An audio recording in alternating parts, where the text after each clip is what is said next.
नमस्कार, मैं श्रीहरि। क्या आप एक टीचर हैं और आप चाहते हैं कि आपका भी इस तरह का एक रिकॉर्डिंग स्टूडियो हो, लेकिन आप सोचते हैं कि इसके लिए बहुत महंगे सेटअप की जरूरत पड़ेगी? क्या आप चाहते हैं कि आपके स्टूडेंट्स तक आपके पावर पॉइंट प्रेजेंटेशंस, आपके रिकॉर्डेड लेक्चर्स लाइव पहुंच सकें?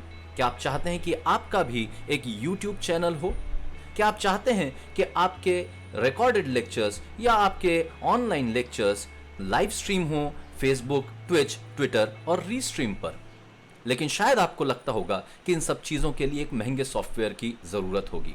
अगर आपके मन में ये सवाल हैं तो आप सही जगह पर आए हैं। मैं हूं श्रीहरि पिंगले। मेरे YouTube चैनल श्रीहरि पिंगले को सब्सक्राइब कीजिए और बेल आइकॉन दबाना ना भूलिए। आज मैं आपको बताऊंगा एक ऐसे फ्री सॉफ्टवेयर के बारे में जो आपकी मदद करेगा इस तरह के ई कंटेंट डेवलप करने के लिए। हम बात करेंगे OBS स्टूडियो के बारे में। तो आइए अब देखते हैं कि हम OBS स्टूडियो का यूज किस तरह से पावर पॉइंट प्रेजेंटेशन के साथ अपना वीडियो इनकॉर्पोरेट करने के लिए कर सकते हैं। तो सबसे पहले करना यह है कि आप अपने ब्राउजर पर जाइए, जैसे मैं गूगल क्रोम पर गया हूं, और सर्च कीजिए OBS स्टूडियो। जब आप OBS स्टूडियो सर्च करेंगे तो गूगल के जो हिट्स आएंगे उसमें पहला हिट जो है वो आपको OBS यानी ओपन ब्रॉडकास्टर सॉफ्टवेयर के वेबसाइट पर लेकर के जाएगा। जब आप वेबसाइट पर पहुंचेंगे तो वहां देखेंगे कि ये विंडोज, मैक ऑपरेटिंग सिस्टम और लिनक्स तीनों के लिए अवेलेबल है।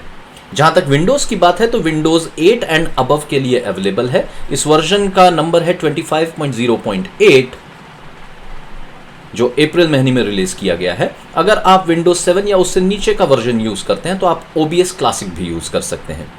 अब आप विंडोज पे क्लिक करिए और आपका OBS स्टूडियो का सेटअप डाउनलोड हो जाएगा। OBS स्टूडियोज का सेटअप डाउनलोड होने के बाद उसको इंस्टॉल करिए। यहां पर मैंने 64 बिट वर्जन इंस्टॉल करके रखा हुआ है और एक OBS क्लासिक का वर्जन भी मैंने यहां पर इंस्टॉल किया हुआ है।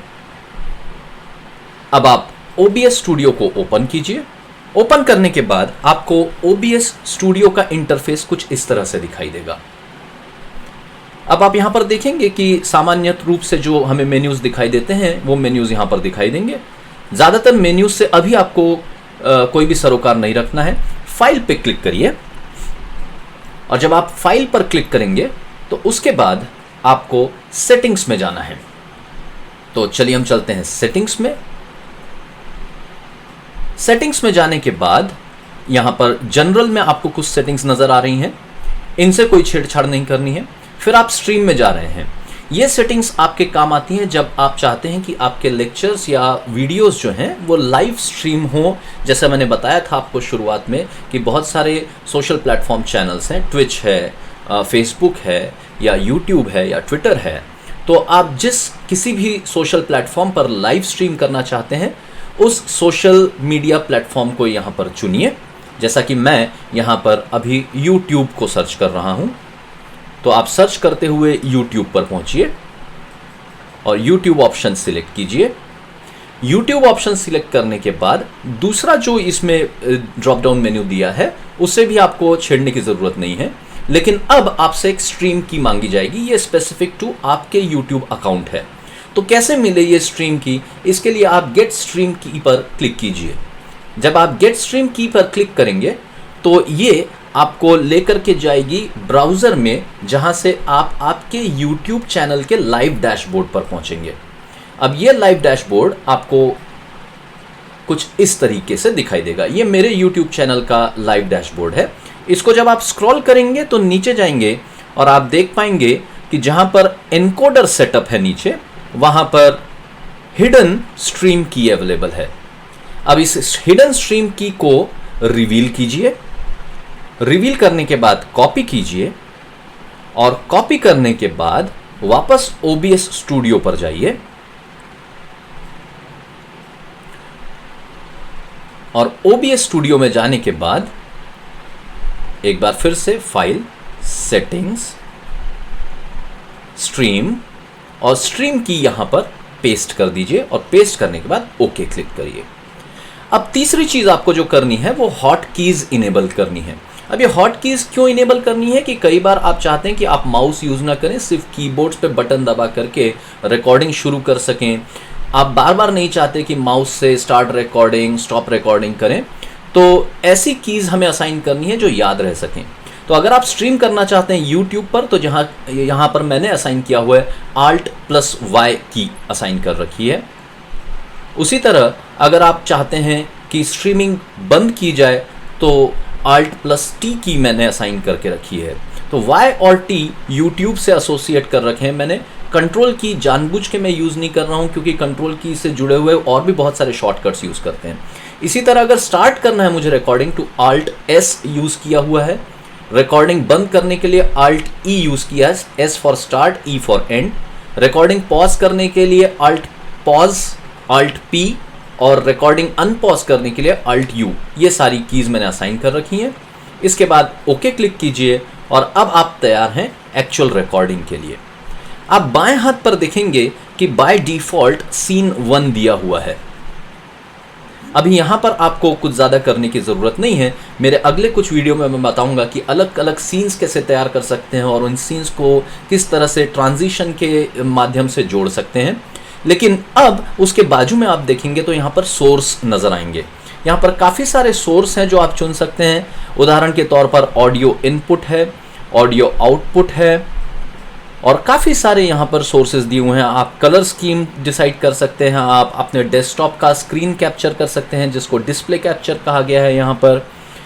इसके अलावा गेम्स अगर आप खेलते हैं, लाइव गेम्स खेलते हैं, तो गेम्स कैप्चर कर सकते हैं।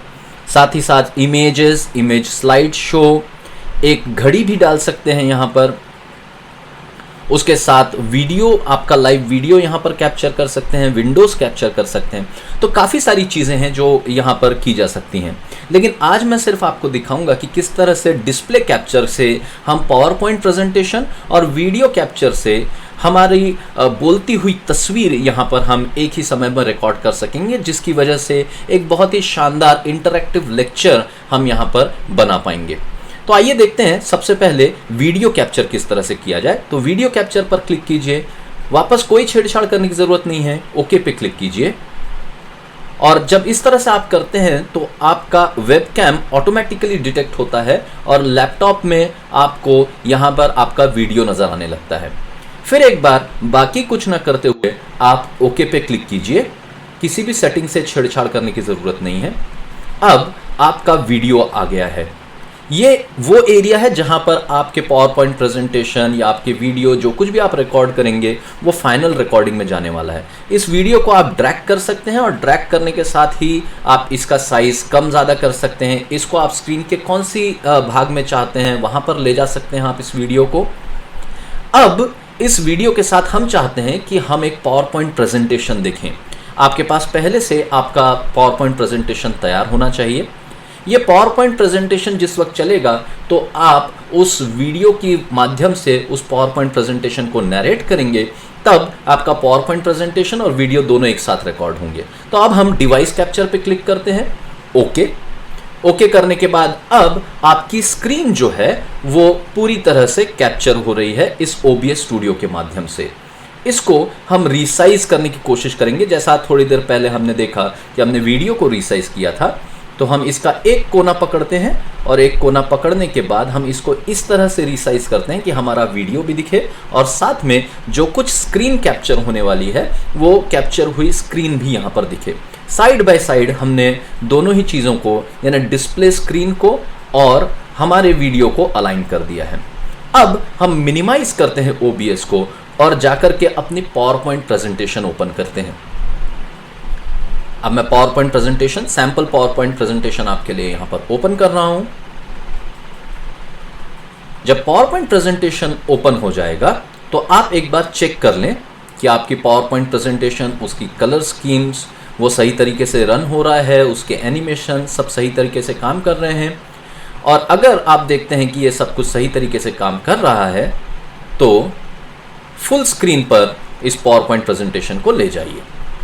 अब जब इसे आप फुल स्क्रीन पर ले जाएंगे तो आपने पहले ही हॉट कीज़ असाइन कर रखी हैं। यह अभी पावर पॉइंट प्रेजेंटेशन चेक किया जा रहा है कि ये सही ढंग से काम कर रहा है या नहीं कर रहा है। सारी स्लाइड्स चेक कर लीजिए, पूरा इत्मीनान कर लीजिए कि आपका पावर पॉइंट प्रेजेंटेशन एकदम सही है।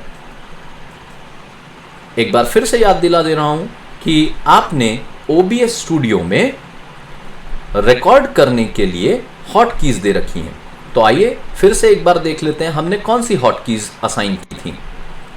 फाइल पर जाइए, सेटिंग्स में जाइए, सेटिंग्स में जाने के बाद हॉट कीज पर जाइए और यहां पर देखिए Alt S हमने स्टार्ट करने के लिए और Alt E एंड करने के लिए असाइन किया था। तो अब हम वापस पावर पॉइंट प्रेजेंटेशन पे जाते हैं और पावर पॉइंट प्रेजेंटेशन का स्लाइड शो शुरू करते हैं। स्लाइड शो शुरू करने के बाद आपके मन में जो कुछ भी है जो आप इससे रिलेटेड बताना चाहते हैं, आप वो बोलना शुरू करते हैं। स्लाइड चेंज करते हैं। अगले आने वाली स्लाइड पर जो कुछ भी आपने नरेट करना है वो आप नरेट करते हैं।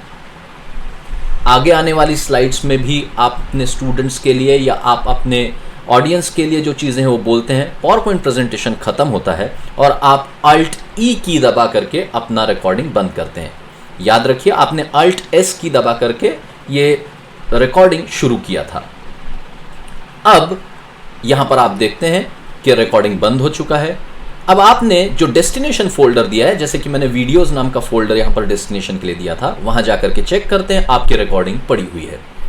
अब आप ओपन करके देखिए आपने जो कुछ रिकॉर्ड किया था आपके वीडियो के साथ वो पावर पॉइंट प्रेजेंटेशन यहाँ पर आपको नजर आ रहा है। तो इस तरह से आपने देखा कि हमने एक पावर पॉइंट प्रेजेंटेशन और जिसके साथ में हमारा वीडियो भी है, ये बहुत अच्छे तरीके से आज तैयार करना सीख लिया है। अगले YouTube वीडियोस में मैं आपको बताऊंगा कि इन पावर पॉइंट प्रेजेंटेशंस और वीडियो के ऊपर हम किस तरह से स्क्रोलिंग टेक्स्ट डाल सकते हैं और किस तरह से इन वीडियोस को और भी इफेक्टिव बना सकते हैं। सो तब तक के लिए नमस्कार।